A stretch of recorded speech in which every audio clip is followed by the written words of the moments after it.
Obrigado a você que está sintonizado na TV Polo, canal comunitário de Cubatão. Estamos começando mais uma edição do Papo na Polo, o nosso já tradicional programa de entrevistas. Um abraço a toda a comunidade que com muito carinho, com muito respeito, recebe o nosso sinal. Bem, gente, durante esta semana é nosso convidado o arquiteto Adalberto Ferreira, ele que é diretor do DAD, que é um departamento de apoio ao desenvolvimento das instâncias, né? Ele explica para a gente daqui a pouco aí. Então, queria agradecer muito ao Adalberto por ter aceito o nosso convite e é um prazer recebê-lo aqui na TV Polo. Como vai, André? É um grande prazer estar aqui. Agradeço demais a oportunidade de estar diretamente conversando aqui com você e expondo algumas das nossas ideias para a nossa comunidade, nossa querida comunidade de Cubatão. Deixa eu fazer uma apresentação aqui, vamos dizer assim, né? O pessoal está falando assim, quem é o arquiteto Adalberto? É esse Adalberto aí que as pessoas estão dizendo que pretende ser candidato a prefeito? Será? Então nós vamos conversar com ele. O Adalberto, já falei para vocês que é diretor do DAD, é funcionário da Prefeitura de Cubatão aposentado, né, Adalberto? Vamos apresentar aqui. O Adalberto trabalha na Prefeitura há muito tempo, mas sempre foi uma pessoa que trabalhou, vou chamar de bastidor, né? Porque trabalhou ali dando retaguarda para todas as lideranças políticas aqui do nosso município. E agora pretende protagonizar. Mas vamos falar primeiro, Adalberto, um pouquinho da tua história, né? Quem é o Adalberto? Bom, o Adalberto é alguém que entrou na prefeitura há 37 anos atrás e que acabou por se aposentar, trabalhando sempre na Secretaria de Planejamento. Tive a oportunidade de ser secretário de Planejamento por 4 administrações, de diversos partidos, e sempre priorizando o trabalho e valorizando as pessoas, sem levar em consideração as camisas, os times, os partidos. Isso pouco importa. O que mais importava é o poder de contribuição, de trabalho de cada uma das pessoas. Eu sou arquiteto de formação, arquiteto urbanista, e a Secretaria de Planejamento em Cubatão, ela trabalha com o planejamento orçamentário e o planejamento urbano. No final do ano de 2014, por ter convicções diferentes do direcionamento político que vinha sendo dado pela administração, nós nos afastamos, né, tirando em gozo licença-prêmio, e aí então, podendo não participar do processo eleitoral para a presidência da República, seguindo a diretriz que vinha sendo colocada, e nós montamos uma consultoria, passamos a trabalhar nessa consultoria, e no final desse período nós retornamos à prefeitura, trabalhamos um mês e aí depois saímos na aposentadoria. Posteriormente eu fui convidado para trabalhar no DAD, que é um departamento que só existe no estado de São Paulo, é um departamento que direciona verbas para as instâncias turísticas, e nós temos 70 instâncias turísticas no estado de São Paulo, e no ano passado foi aprovada a lei que instituiu os municípios de interesse turístico, no qual tenho certeza que Cubatão estará contemplado com essa caracterização, com essa classificação, e poderá também receber recursos do DAD para aplicação em obras que têm a ver com a atividade turística. Certo. Adalberto, você falou agora que está há 37 anos, trabalhou na prefeitura. Então você provavelmente trabalhou nas administrações de José Oswaldo Passarelli, do Ney Serra, do Clermont, da Márcia Rosa. Entrei no Carlos Frederico. Entrou no Carlos... Entrei com o Carlos Frederico. Já entrou arquiteto? Eu entrei desenhista e no Passarelli eu passei para arquiteto. Certo. Com o Passarelli eu passei para arquiteto. Você sempre foi, pelo menos todo mundo sabe, eu já fui funcionário da prefeitura, já trabalhei lá há muito tempo. E fazia parte de um corpo técnico de comunicação, que é a missão a área em que eu me formei. E o Adalberto, durante muito tempo, também trabalhou praticamente na área técnica. Quando é que você decidiu, nesse período, fazer uma atuação, vamos dizer assim, mais política, Adalberto? Bem, na verdade, assim, na prefeitura, eu passei por todas as chefias possíveis, desde chefe de serviço, que era como era chamado na época, até chegar ao cargo de secretário. E, efetivamente, em todas as administrações que eu trabalhei como secretário, eu cheguei muito perto, a gente chegou a propor muita coisa, mas a efetivação das proposições, dos planejamentos, elas não se realizaram efetivamente como o idealizado. E aí, no final do ano passado, e principalmente em função de um processo que ocorreu aqui nessa cidade, que é de conhecimento de todo mundo, com relação a atrasos de pagamento de servidores aposentados, né, no qual eu passei a me incluir, a minha revolta foi muito grande. É lógico, quando eu saí em setembro de 2014 da prefeitura, essa revolta já estava num tamanho suficiente para eu abandonar esse processo e encaminhar para outro direcionamento. Me permite a janela que se abriu agora, possibilitando uma opção política de desejo, de realização dos desejos de candidatura, é que abriu uma nova possibilidade, né, para que a gente então assumisse um posicionamento com relação ao que fazer para essa cidade, para ela retomar o caminho do desenvolvimento. Roberto, eu já tive em algumas conversas com a atual administração, com gestores, e eles qualificam, eu até inclusive tive a oportunidade de uma vez participar de um debate junto com a atual prefeita, e o que ela me disse? Ela me disse que muitos funcionários antigos são qualificados, e eu já ouvi essa história, né, da época do Passarelli. Marajá, vocês se consideram Marajá aqui na prefeitura de Cubatão? Pelo período que tem, eu estou dizendo isso que é o seguinte, como ele tem 37 anos, como trabalhou muito tempo e tem uma projeção de carreira, leva a isso. Então estou perguntando, falando que é. Outro dia eu vi uma postagem falando sobre essa questão dos Marajás. E eu fiz questão de publicar 2 certidões que foram solicitadas pelo aposentado Luiz Fernando Verdinácio Novaes, que também já foi secretário, onde ele solicitava que a prefeitura... Luiz Fernando foi tratado como Marajá. Todos são tratados como Marajá. Tá. Né? Mas a certidão que ele solicitou e que foi efetivamente concluída e oferecida, e a fotografia está na internet, no Facebook, diz o seguinte: a pergunta é, qual é o maior salário líquido da prefeitura? Com abono permanência e sem abono permanência. E aí a certidão... ela traz claramente o seguinte, que o maior salário líquido da prefeitura, com abono permanência, era da ordem de R$17 mil. E o maior salário líquido da prefeitura, sem abono permanência, da ordem de R$13.500.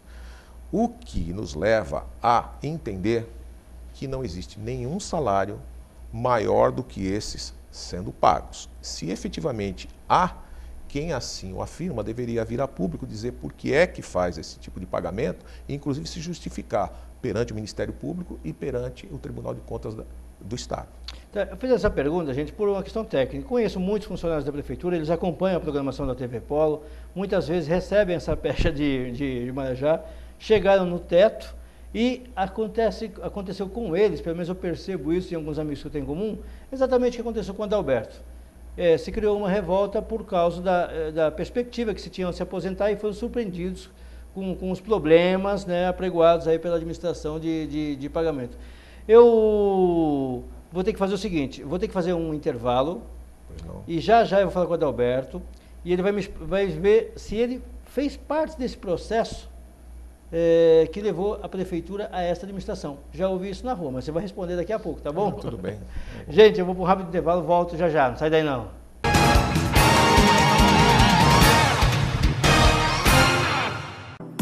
Cantina Tia Jô.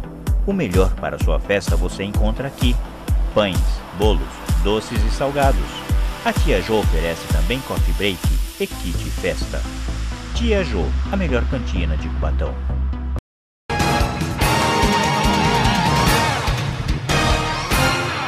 Bem, gente, estamos de volta para o segundo bloco do Papo na Polo. O nosso convidado da semana é o arquiteto Adalberto Ferreira. Ele, no primeiro bloco, contou um pouquinho da história dele na prefeitura, falou um pouquinho dele que é aposentado, falou um pouquinho da pretensão, porque ele tem uma pretensão. E a gente vai ouvir todos aqui na TV Polo, viu, gente? Então, deixa eu perguntar para ele mais explicitamente no final do bloco lá, né, Adalberto? Sim. Deixa eu voltar uma pergunta do final do primeiro bloco. Tu sabe, Adalberto, que a gente anda na rua e eu ouvi dizer que seu nome, que você tem pretensão de ser candidato a prefeito aqui em Cubatão. E eu ouvi de algumas pessoas assim, olha, o Adalberto já trabalhou em todas as administrações dessa cidade. E ele tem uma grande responsabilidade no atual na atual situação em que essa cidade se encontra. Eu vou perguntar se você se avalia desse jeito ou não. Vou deixar você responder isso aí. Eu estou tentando transmitir o que a gente ouviu na rua. Tudo bem. Bom, eu me avalio o seguinte, realmente eu participei de várias administrações, inclusive como secretário, na do Clermont, só que eu fui apenas diretor. E me lembro perfeitamente que, como diretor, um dos projetos que a gente fez foi o projeto do Banco Mundial, né, que estava finalizado e seria implantado na Vila dos Pescadores. No finalzinho da administração, que acabou sendo perdido aí a proposta, independente de quem ia financiar ou não. Nós trabalhamos na Secretaria de Planejamento, e a Secretaria de Planejamento é aquela responsável por fazer o planejamento orçamentário, né, e a questão do planejamento urbano. Tudo que é regularizado, de ocupação regularizada, é fruto do planejamento urbano. E a questão orçamentária, ela é feita em obediência às leis, principalmente a Lei 4.320 e a LRF. E segue rigidamente todos esses preceitos. E aí, a execução disso cabe, né, ao administrador que está dirigindo tudo. Então, se as contas são rejeitadas, elas são rejeitadas porque não seguiram o que foi proposto em obediência à lei. Não tem como um secretário de planejamento fazer uma proposta orçamentária diferente daquilo que é exigido na lei. E essa questão é colocada, e eu sempre digo o seguinte, tal como eu, toda essa população acreditou muito no que foi prometido. Porque você pertenceu, né, à administração, à última administração da prefeita Márcia Rosa, sim, foi secretário. Secretário de Planejamento, né, até o meu desligamento. E também fui superintendente da Caixa. Né? Inclusive, recentemente saiu a publicação do Tribunal de Contas, dando como regular o período em que eu fui superintendente da Caixa. Né? Então, assim, eu procurei fazer o meu papel de servidor, dentro do meu papel de servidor, eu fui também secretário, mas eu fui o tempo todo servidor. E é importante que eu diga o seguinte, a situação é crítica, a situação é alarmante com relação à administração, mas se não fossem os servidores públicos municipais, estaria muito pior a situação. Existe um grupo dedicado de servidores municipais que segura o rojão, né, e que faz a cidade ainda subsistir uma condição de atendimento com todas as mazelas e problemas que existem, ainda uma condição sustentada em função do trabalho dos servidores e, portanto, ele deve ser respeitado de forma primordial. Isso a gente já percebeu que no terceiro bloco eu vou falar bem sobre essa questão financeira, perguntar para você sobre isso, mas já que você falou nisso, me ocorreu uma outra pergunta. Você acredita que as administrações, eu não sei se é essa ou não, que acabou criando um pouco mais de cargos lá, elas acabam criando uma administração paralela dentro da administração? Porque muitas vezes o servidor, o técnico, talvez vai de encontro a isso que você falou. Ele tem uma postura técnica e de proteção ao município, mas a decisão política do governo que se estabelece acaba tomando decisão contrária. Isso foi um fator, você acha que isso foi um fator fundamental para os problemas que a prefeitura enfrenta hoje ou não? De verdade. A decisão de COs, FGs em detrimento das... Essa questão de COs, no fim, todas as prefeituras têm COs. A questão envolvida é a quantidade de COs e a qualidade dos COs, né? Se nós examinarmos a quantidade e a qualidade e formos ver a questão do custo-benefício disso, essa história de Marajá fica muito longe de ser um problema quando a gente vê que tem um número enorme de pessoas que não tem qualificação nenhuma, cujas atribuições, mesmo as que estão explicitadas em leis, são atribuições completamente absurdas. Eu posso dizer para você que deve ter para mais de 20 assessores de políticas públicas. Se nós temos para mais de 20 assessores de políticas públicas, né, que ganham um valor bastante razoável e que a maioria deles não tem formação nenhuma, talvez a realidade fosse outra se nós tivéssemos 5 que tivessem uma boa qualificação e efetivamente fiscalizassem as políticas públicas, se é que existe tanta política pública assim implementada, e se elas tivessem efetividade, nós não estaríamos na situação que nós estamos. Então, o fator de de fazer uma administração personalista demais, eu acho que é muito complicado. Eu acho que nós temos que agir, principalmente nesse momento, de forma técnica. Né? Se houver a possibilidade de nós chegarmos aonde nós desejamos, nós vamos fazer uma administração técnica. É um processo de limpeza do que está aí para começar a andar de outra forma, com a participação real e efetiva da população. Não reuniões para referendar ou respaldar decisões que já estão sendo tomadas, que já foram tomadas. Tá. Roberto, no terceiro bloco nós vamos falar sobre essa questão da economia dessa cidade, que eu acho que está quebrada, né? Mas olha só, eu acredito que... Não, desculpa, você disse para mim que vai se filiar um partido nessa cidade, quando esse programa for para o ar, que vai ser no sábado, provavelmente você já deve ter definido isso. Já pode antecipar para a gente que quando for para o ar, já Posso vai antecipar? Já pode antecipar? Posso antecipar. Então vamos saber agora qual é o partido que vai acolher o arquiteto Adalberto. Eu vou me filiar ao PSC. PSC, Partido Social. PSC, Partido Social Cristão.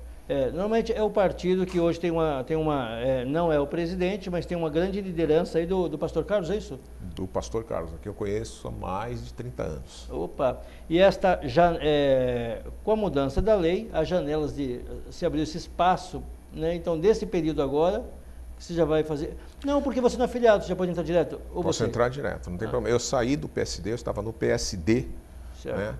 E eu me desvinculei do PSD e agora vou para o PSC, já na semana que vem deve estar regularizando todo o processo para a gente iniciar um trabalho aí, visando uma possibilidade de candidatura.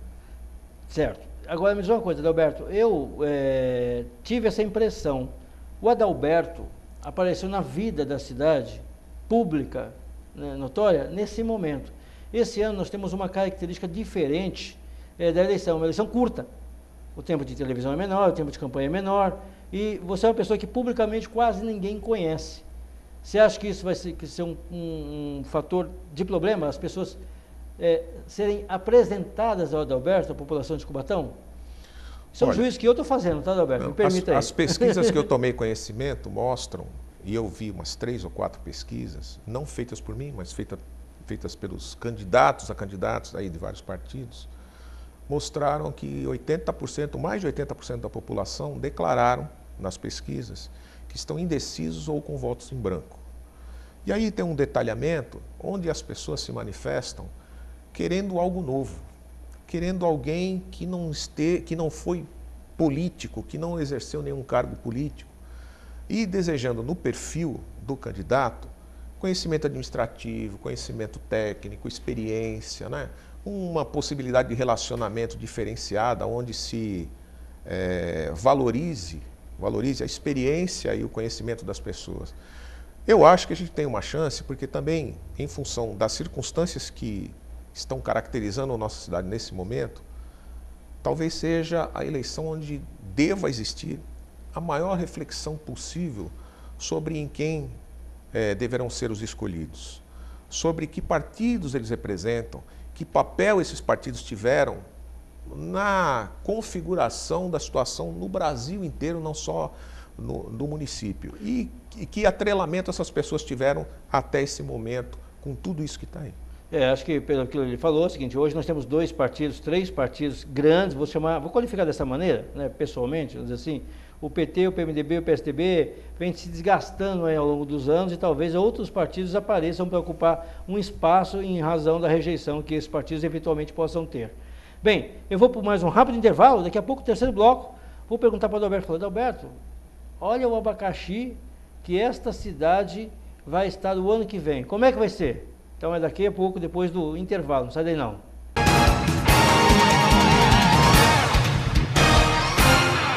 ABS Imóveis. Temos excelência no que fazemos para você realizar o melhor negócio. Nós temos a melhor solução para você alugar ou comprar um imóvel. ABS Imóveis. ABS Imóveis.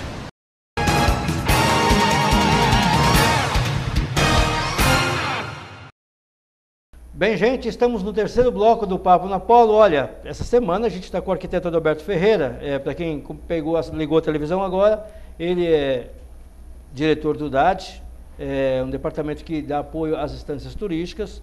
é pretenso candidato aqui à Prefeitura de Cubatão, uma pessoa ainda popularmente pouco conhecida, né? E nós aqui da TV Polo estamos trazendo as pessoas para serem conhecidas e saberem um pouco do que pensam a respeito da nossa cidade. O Alberto deu algumas explicações aqui nos blocos anteriores, e agora eu vou perguntar para ele da cidade. Alberto, queda de receita de Cubatão, todo mundo se apregou a isso. Por um outro lado, a receita do município em relação de outra atividade econômica também vem crescendo. Problemas na saúde, problemas na educação, problemas com arrecadação, e teve uma lei agora também que parece que vai fazer com que se caia um pouco mais a arrecadação do município. O país em crise econômica e política, né? Quais é o principal desafio do próximo prefeito da cidade, diante desse quadro, que para mim é um quadro negro? Como eu disse um dia desses, né, num programa de rádio, a situação não está tranquila, não está favorável. Bem, eu tenho trabalhado agora com 70 cidades e nós estamos estudando mais as 140 cidades que serão municípios de interesse turístico. E um dos estudos que nós fazemos é a questão do perfil econômico da cidade, do ciclo do capital da cidade. A crise é geral, né? Inclusive para o governo do estado é uma crise geral com relação à arrecadação. E em Cubatão há uma crise, mas não existe queda de arrecadação. Eu faço um desafio público aqui a quem disse que há queda de arrecadação, que mostra as receitas correntes líquidas dos últimos 10 anos para mostrar se houve queda de arrecadação. Nós vamos enfrentar um período difícil, porque o país vai enfrentar um período difícil, o mundo está num período difícil, nós vamos enfrentar, mas eu acredito demais em Cubatão. Eu acredito demais, eu acho que se tem um município que pode sair desse processo e se recuperar, é o município de Cubatão. O problema está se gastando muito mais do que se podia gastar. Está se gastando muito mais do que se podia gastar. Com o que está se gastando? Está se dando prioridade demais a coisas que não devia ser dado. Eu vou colocar um exemplo aqui, porque a minha revolta, porque eu assisti à construção do pronto-socorro infantil, né, do sistema de saúde da cidade, e hoje ver a UTI infantil fechada, eu acho que isso é um pecado. Eu vejo a UTI fechada e vejo a publicação de um edital de contratação de eventos de 7,5 milhões. Então eu não sei o que é prioridade. E se alguém sabe qual é a prioridade, que venha dizer qual é a prioridade. Porque eu não vejo claras as prioridades. Eu vejo alguns pré-candidatos preocupados com o patrimônio histórico, público, colocando coisas na internet e tal, que olha, eu achei aqui uma casa que tem não sei quantos anos e tal. Aí eu passo na avenida e vejo lá a biblioteca municipal fechada, ali dentro está o arquivo histórico, e aquilo é patrimônio do município, e é patrimônio tombado pelo Condepac. E tá lá meio então que... tem obrigação o município, e fechado pela justiça. Eu entendo que isso é crime, eu não sei mais o que é prioridade. Porque quando saúde não é prioridade, quando cultura não é prioridade, quando educação não é prioridade, o que é prioridade? Evento? Eu não sei o que é prioridade. Tá, então eu acho que é possível fazer um processo de limpeza de procedimentos, de revisão de contratos, sim, de revisão de contratos. Todo mundo diz isso, Alberto, sobre revisão de contratos. Agora, uma coisa que tem me assustado é o seguinte, as pessoas, existe sempre uma diferença nos discursos em relação, olha, a queda vai cair, e algumas pessoas que fazem oposição à administração, por exemplo, o vereador Doda, às vezes põe a plaquinha lá de 1.300.000, eu acho que, e diz que não vai cair, e mostra muitas vezes de onde vem a receita. Mas o que eu ia te perguntar é em relação à saúde, porque olha só, nós tínhamos ali, caindo aos pedaços, e agora caiu de vez mesmo, que era a policlínica lá, onde foi derrubada, e tinha-se a promessa de fazer o quarteirão da saúde, que pelo jeito não vai sair. Um outro assunto da saúde, que já atende diretamente ao funcionário público, é a famosa publicização que se deu, esse modelo de publicização. Esse modelo, passado alguns anos, se avalia ele como benéfico mesmo ou não? Porque o que eu percebi é o seguinte, a empresa que prestava serviços de saúde no nosso município, até determinado tempo, pelo que eu apresentava aqui, ela tinha qualidade, tinha excelência, inclusive porque tinha acreditação, tinha um monte de coisa. De uma para outra não servia mais, não recebia mais e se trocou simplesmente a empresa. O modelo é o mesmo, parece que se reviu o contrato, se diminuiu o valor. E aí criou um prejuízo aí no meu modo de ver no atendimento. Como é que você vê esse modelo? Então, na verdade, assim, esse processo de terceirização é um processo inteligente. Mas quem tem que explicar por que era bom e piorou é quem estava assumindo esse processo com esse perfil. O que eu acredito? É difícil mesmo manter um hospital como o hospital de Cubatão. Se vocês forem verificar e olhar em volta, ninguém tem uma rede de atendimento de saúde como o Cubatão, principalmente se nós fizermos a proporcionalidade com o número de população que nós temos aqui. Porém, ao assumir isso, tem que assumir também as responsabilidades que são inerentes à implementação de um projeto desse. Vou pedir para você o tempo levantou ali. Eu vejo que no futuro, como uma solução possível para o futuro, um processo de parceria. Por que é que a Ecovias não tem uma parceria com esse hospital? Por que é que as indústrias não têm uma parceria com esse hospital? Talvez o problema não esteja no hospital, talvez o problema não esteja nas indústrias ou na Ecovia. Talvez o problema seja de credibilidade com a administração que está aí. Certo. Porque se tem alguém que pode ter parcerias no Brasil, é a cidade de Cubatão. Vou ganhar esse tempo aqui, mas preciso fazer essa pergunta. Um dia desse eu conversando, inclusive com a Caixa de Previdência, a Ana Maria estava falando que está muito empatado o número de funcionários e o número de aposentados. O número de funcionários e aposentados. Isso lá na frente poderia criar um desequilíbrio, né? Você acredita que os modelos de administração, de terceirização, não vão trazer prejuízo, por exemplo assim, à prefeitura, porque muito aposentado e pouca gente trabalhando, está muito equilibrado, não? Eu não sei de onde foi tirado esse número de muito aposentado e pouca gente trabalhando. Está, né? Equilibrado, segundo Não está equilibrado. Não está equilibrado. O número de aposentados é pelo menos metade do número dos ativos. 2.500 mais ou menos aposentados. Pelo menos metade, né? E os aposentados são separados em segmentos que tem os aposentados que se aposentaram antes do Fundo de Previdência, os aposentados até a revisão do Fundo de Previdência e os que vieram a posterior. E esse processo, se os compromissos da Prefeitura e as obrigações forem cumpridos da forma que a legislação exige, coisa que não está acontecendo, ele se equilibra em cima de um estudo atuarial que determinou os índices, etc. O processo de terceirização pode ajudar a resolver o problema do salário dos servidores, porque na continuidade, na evolução urbana, cada vez nós vamos precisar mais servidores, aí fica mais difícil equalizar aqueles. Então, o que eu acredito? Eu acredito que no futuro próximo nós teríamos que fazer um plano em conjunto com os servidores, tá?